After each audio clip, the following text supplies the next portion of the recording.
Okay, here's a story. I'm going to go to another scene because I may make a short out of this or something because it's an amazing story and it'll take a few minutes to tell. And it is honestly one of the best stories that I have. So, hold on. All right. So, basically, yeah, story time indeed. So, when I was, let's see. It was a few years after this shit had happened that I got arrested for. And I think I was like in college and I was visiting home. And one of my friends was also home at the time. And he lived like a few miles from me. I had gone to school with him ever since elementary school. So I knew him for a really long time. So I went over to his place and it was like 11 o'clock at night. Hold on, I need some water.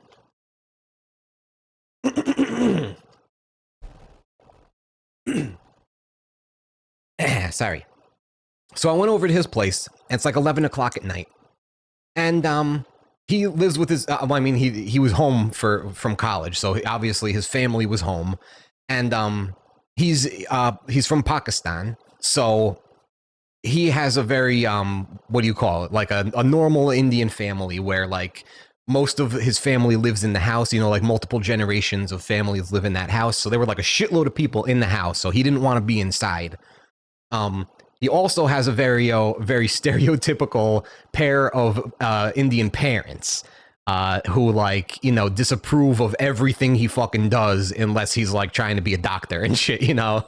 And he was not that kind of person when I knew him. I don't know what he's up to now. I haven't talked to him in a while, but he was not the kind of person who was going to become a doctor.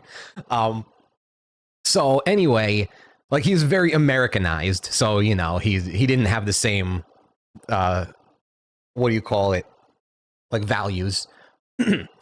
So anyway, that's an important part of the story though, just so you know. I didn't just say that randomly. It will come into, oh shit. I can't tell part of this story on stream. I'm gonna have to skip one part because it's not allowed.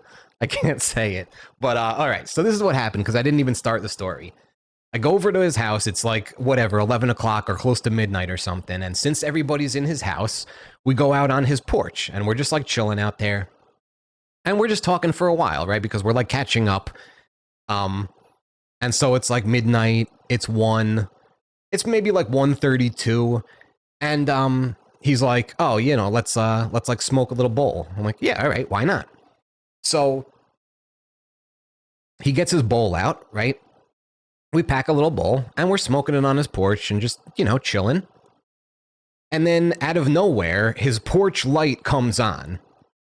And he looks at me with this look of absolute fear because he knows that one of his parents turned on the light and is going to be coming out onto the porch at any second. And he was going to be fucked because, you know, if they want him to be a doctor and he's out on the porch smoking weed, you can imagine the response of what's going to happen. And this is only the first half, by the way. The second half is the cop half, which is like the ridiculous one, but they're both funny. So the light turns on, he looks at me with fear, and he's like, just go in your fucking car. Cause I had parked, he lived on the corner of a road. So I was like on the side street instead of the main road where his patio was looking out to. So I went to the side street and just got into my car, and I'm like, I'm gonna go home, dude. And he's like, no, don't worry. I'll be out in a couple minutes, don't worry. And I'm like, dude, it's like late, whatever. I don't want to, and he's like, don't worry, I'll come back out. Just like take this for now and I'll take it back. And he gives me the bowl. So I go to my car and I'm sitting there. I got the bowl on me. It's in my center compartment, right? Like in the middle of the car. And I'm just like sitting there for like 10 minutes. And after 10 minutes, I'm like, all right, this is enough. He's probably just getting yelled at. This is fucking stupid. I'm going to go. So I text him. I text him something that I can't say because we used to say offensive things to each other as a joke. As a lot of young people do. It's stupid, but I mean, we used to do it. So I texted him an offensive. Oh, no, that was after. All right, never mind. Sorry. So I'll rewind for a second. So I didn't text him yet. I'm sitting there for like 10 minutes, and then I see this car start rolling down the street, the side street, real slow. And I'm like, all right, this is fucking weird. Like, this is a creep.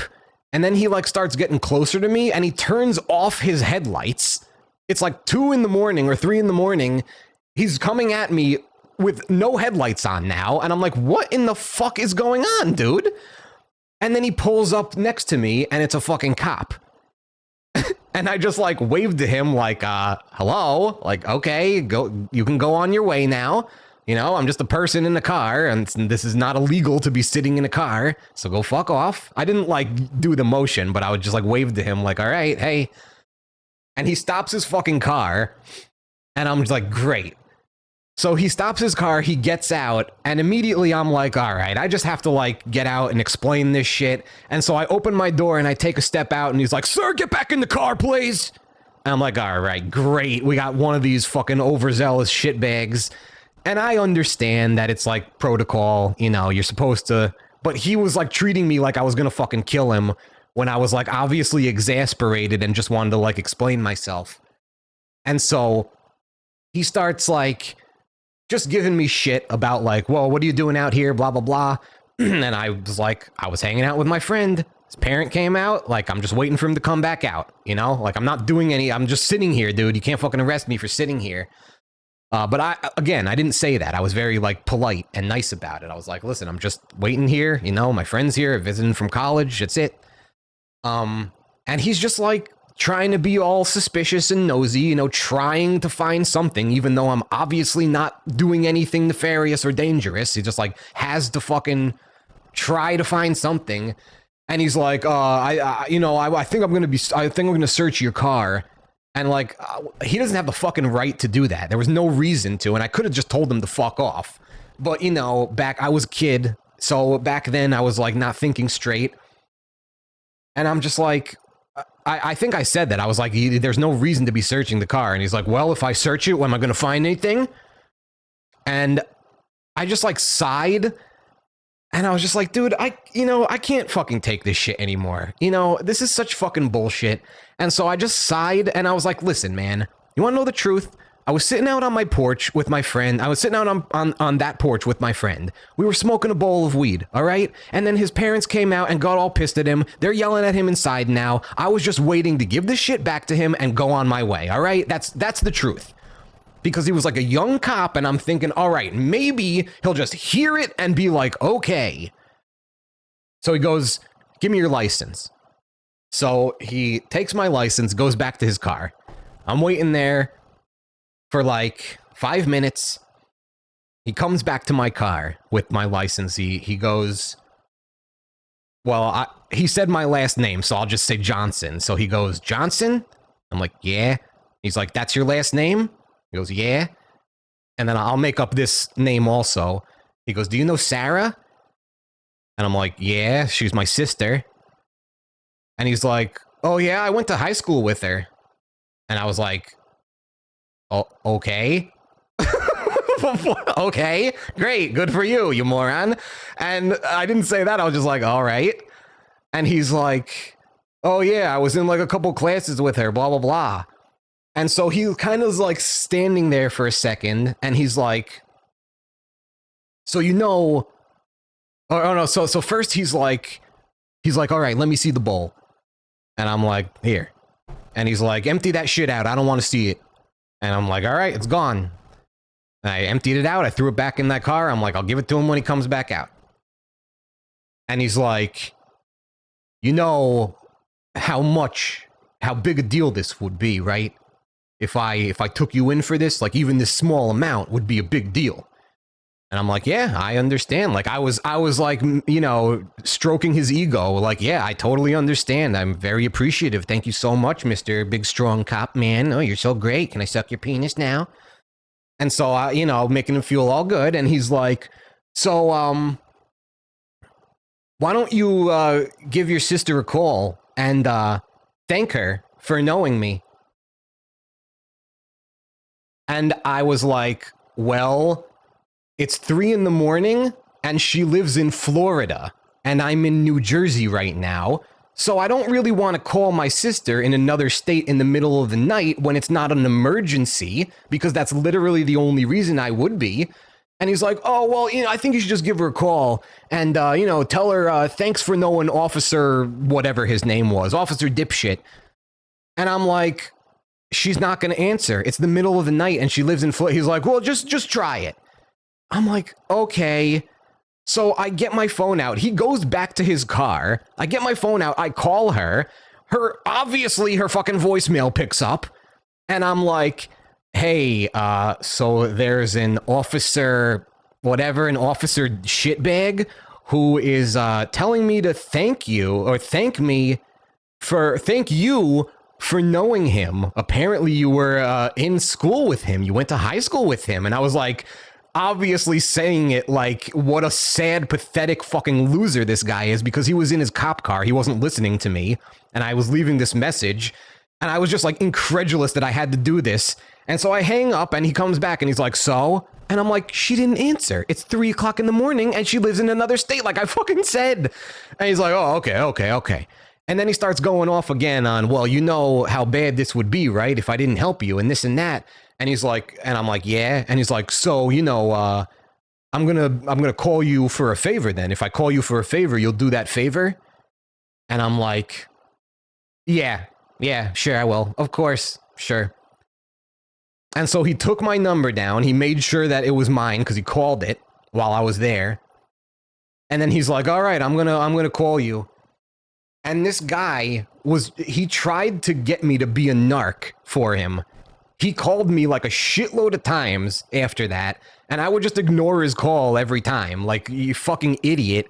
You really think I'm gonna just be a narc for you because you sad, pathetic fucking idiot made me call my sister, who you went to high school with like 10 years before that or whenever it was, who she didn't even remember who the fuck I was talking about when I told her the story at a later date. She had no idea who this fucking person was. So it was just some sad boy who was like, oh, I remember her. Oh my goodness, I had a crush on her. Let it call her for me and tell her, oh, how amazing it is that she knew me. Oh, it was the most pathetic thing I've ever seen a cop do, dude. It was fucking ridiculous. And then, so he used to call me all the fucking time. And then, it was like a few weeks before I was moving to Florida. I think it was actually the week that I was moving to Florida. And I was driving down my street, and the police station was like pretty close to where I lived. And, I'm going to, I forgot where, it was like a birthday party or something. And I start driving down the street, and I see at the other end of the street, a cop car starts driving towards me at like full speed, like accelerating down this side street where there's nowhere to go, straight head on to me. And I'm just like, what the fuck, man? And so I stop, and he slows down, and I see it's this fuck face. And he like gives me the roll the window down thing, and I roll the window down. He's like, oh, hey, it's blah, blah, blah. You remember? And I was like, yeah. He's like, oh, I've been trying to get into contact with you. I left you a bunch of voicemails. And I was like, oh, yeah, I didn't get any of those voicemails. And he was like, oh, yeah, I was thinking, I wanted to get you to, whatever he said, I wanted to get back into contact and see if you could like help me out and this and that. And I was like, oh, yeah, sure. Give me a call. And then he drove away, and then I moved to Florida the next week, and I never fucking heard from him again. Like, that shit. Oh, but I left a part out. I left one part out, which doesn't change the cop part, but I left one part out, which is what I was saying I couldn't say on Twitch, which is after the cop left, I wanted to give my friend back this bowl because I didn't want to fucking drive home with it, obviously. So I'm sitting there in my car, and I'm cracking up. Because I was just like, I can't believe how sad that was. I cannot believe a cop actually told me to call my sister, who is in another state, in the middle of the fucking night because he went to high school and he had a crush on her years ago. I can't believe that happened. And I'm just cracking up. And so I texted, I'll say what I texted and just leave it out. I said something like, I almost just got fucking arrested because of you blank blank. And I won't say what I said, but like I said before, we used to purposely say offensive things to each other. And so he would have known, but I texted him that. And then I get a call back from his phone, and I'm like, oh, okay. And so I pick up and I start laughing, and I'm like, you won't believe what the fuck just happened. And in the middle of my sentence, I hear an Indian guy start screaming at me, who is this? What are you doing? What are you sending to my son? Who the fuck is this? And I just started cracking up even harder, and I fucking hung up the phone, and I could not breathe, dude. I was laughing so fucking hard. Like, just all that shit was happening while he was still screaming at my friend inside. No one even knew. The fucking cop was there. No one knew. Like, how the fuck did they not even know that was happening? And then for that to be the response when I texted him, I lost it, dude. I just fucking lost it. So that's the story. And it is great. It's fucking ridiculous. It is bizarre. Don't tell me you got let off because he wanted to bang you. Yeah, exactly, Toaster. In another state, who was in a relationship, like, even if she wasn't, dude, in another state on the other side of the country, in the middle of the night, what woman would be turned on by that? What woman would be like, oh, yeah, that's someone I want to get involved with, not a fucking sad loser. Oh man, I never get sick of telling that story, dude. It was one of the greatest ones that I have. And really, the end with his dad picking up and just screaming at me, that just made the night for me. And the thing was, like, I was talking to him later, and he was like, "Oh, that wasn't fun for me, dude." Like, he was yelling at me. I'm like, "Dude, I almost got arrested, you fuckface. Let me laugh." Oh man, so that was interesting time. Anyway.